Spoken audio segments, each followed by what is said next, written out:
You are watching Morency Unfiltered on the Fantasy Sports Network. I am Gabriel Morency. Let's do this thing. It's the Friday night freak show edition of the program. Doesn't get much more freakish than Myk Aussie, who will join us and talk some AFL football. Round 19, man. The playoffs are rapidly approaching. The NFL preseason rapidly approaching. And in fact, next Friday at this time, we'll be talking about the Hall of Fame game. And the Green Bay Packers and the Indianapolis Colts playing in Canton, Ohio.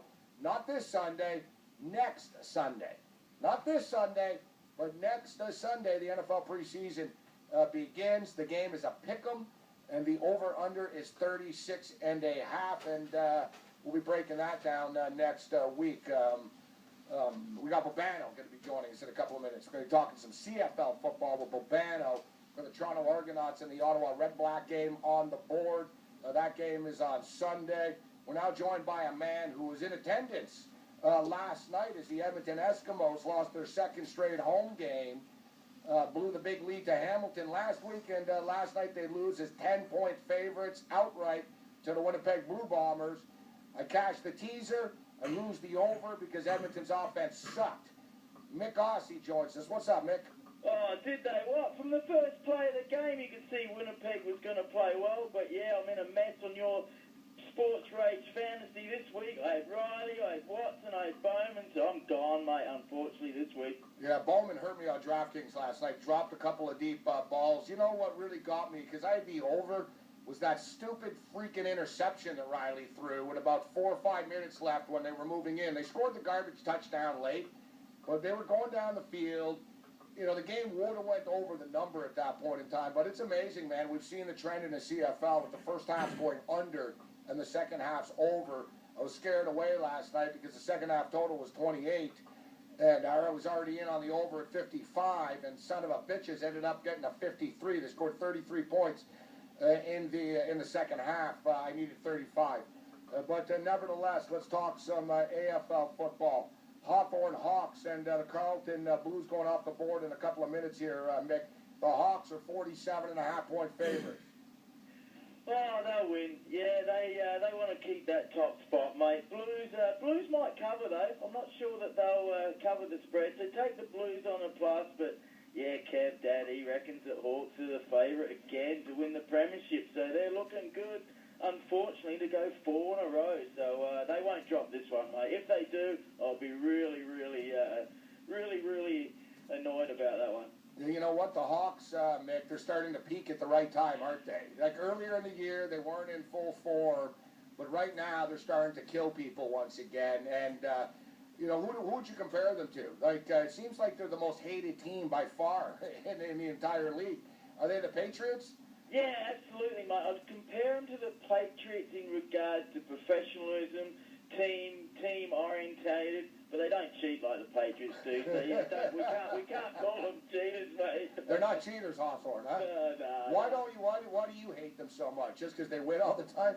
I don't hate them. I respect them. A bit like the Steelers. I kind of hate them, but respect them. But no, they've been good. They've some really good South Aussie players played there years ago. But I was a Bomber fan growing up, so Bombers and Hawks had some great rivalries in the grand finals, and I was lucky enough to see some of them games in the early 80s, so I respect the Hawks. All right, well, yeah, it's 47.5 points. They probably cover.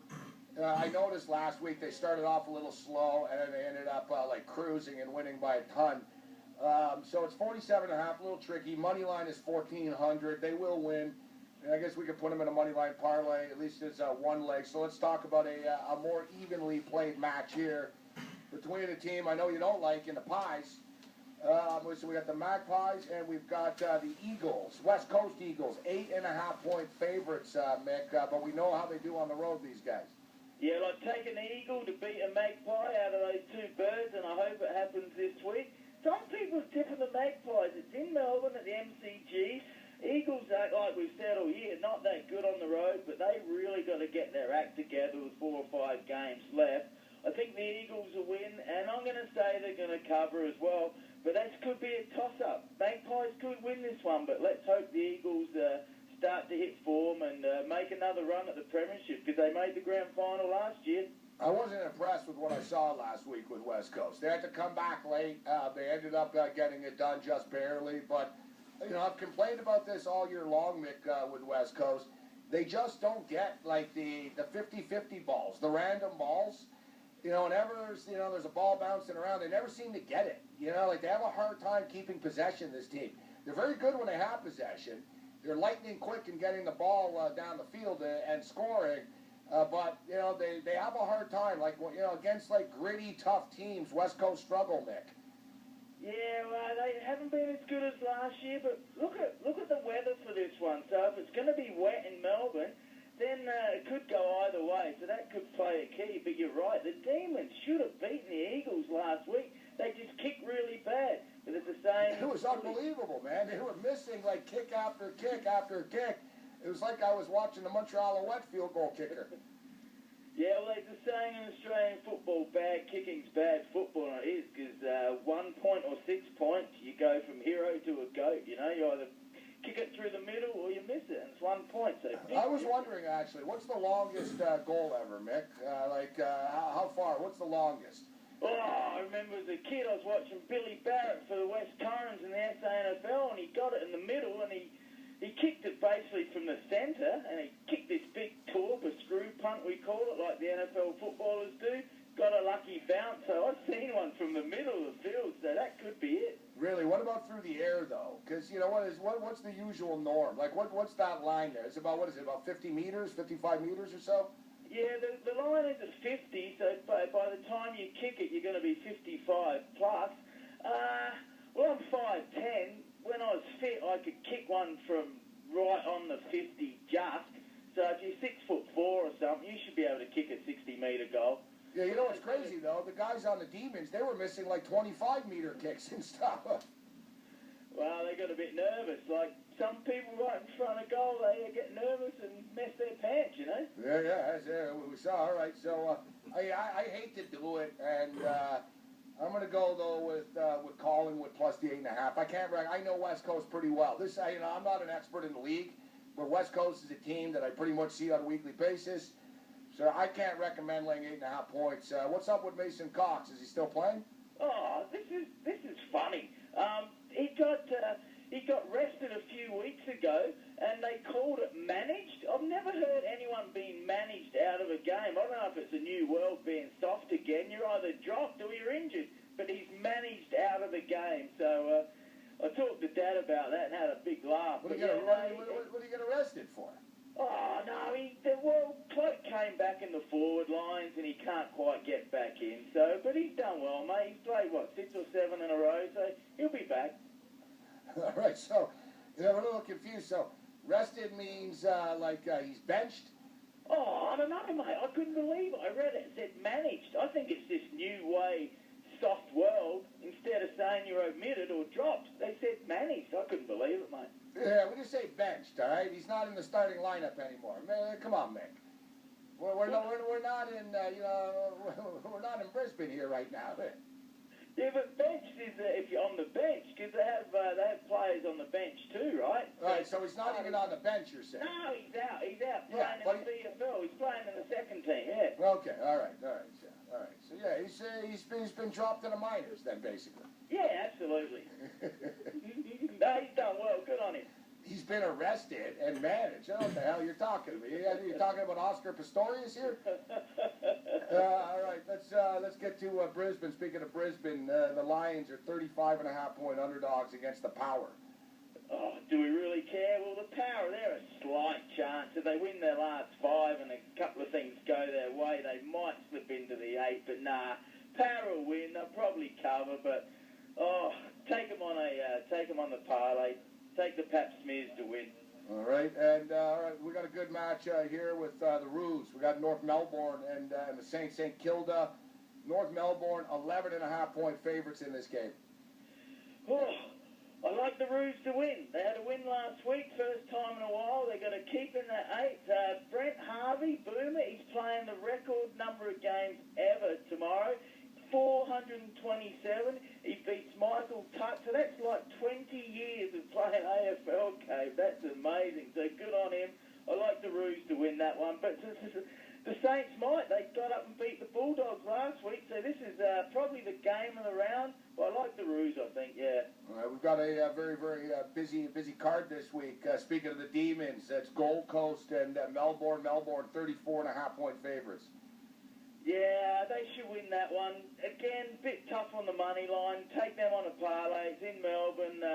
Gold Coast's been average. Ablett's out. Had his shoulder surgery, so Gold Coast has been average this year. Take the Demons. And finally, in closing, your Adelaide Crows. The biggest point spread of the week and one of the biggest point spreads of the year, actually, is the Adelaide Crows are 70.5-point favorites, Mick.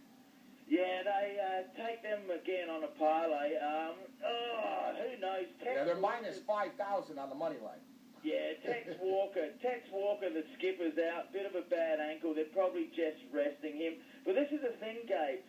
When the NFL, they say running up the score, there's none of that in Australia. These players go right to the end to keep their position, so don't worry about a big margin at times. And I can't stand that saying over here, running up the score, and then people get upset because someone smashed another team. You should win, and you bury them right to the last second. That's why us Aussies do all right in Olympic Games and things like that. It's win, win, win, you know? Yeah, you guys don't play soccer as kids and don't keep score, huh? Nah, we don't play soccer, mate. That's like Bernie Sanders. If Bernie Sanders, president of America, he'd take away scoreboards. No scoreboards at college football games anymore. Everybody's a winner. Well, that's like Harrison for the Steelers. His kid got some participation trophy. Didn't he throw him in the bin? I agree with that. Yeah, you gotta compete and to get out and have fun. I want any kid to play sport, but you go to win, mate. You know. We're what a pansified world, Mick. Like honestly, look, there's a holiday on Monday. There's no holidays in August. They make this crap up.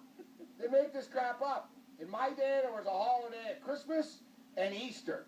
Look at this civic holiday and family day, this and all these other damn holidays. No wonder our economy sucks. No wonder Asia's kicking our ass. Bunch of soft-ass pansies. I need a holiday once a month. You need a holiday once a month? Christmas is in 6 months. That's your holiday. You're off for 4 days at Christmas, a couple of days at Easter, and shut the hell up and get to work. That's the problem with today's society. Some of us want to make money and forge forward. Mate, I'm with you. Yeah. All right, Mick. Thanks for joining us. All right, see you later, champ. All right, there's Myk Aussie with us. See, Australians are tough. These guys are walking to school and fighting with kangaroos and stuff. Meanwhile, here, I went to school. I was 5 years old. I used to walk in snowstorms, like 1.5 miles alone. There's no school bus. No one held my hand. I even used to walk like through the woods and and crazy places and stuff like that. Nowadays you get these kids. Mom, I need an Xbox. I need a headset for the Xbox. Bunch of punks. You're all a bunch of punks. I really am turning into Clint Eastwood and stuff like that, eh? And it's funny, too, because I never thought I'd be that guy. Like, hey, if this ball lands on my lawn one more time, I'm keeping it. But the other night, there was these kids, outside my house on their skateboards. And I was this close to going on the balcony and saying, hey, kids, somebody's trying to get some work done here. But the ironic part was I was doing a podcast in which I'm really loud. So instead, I just yelled out the window, I'm the only one that's supposed to be making noise here. Bobano comes up next. We talk CFL football.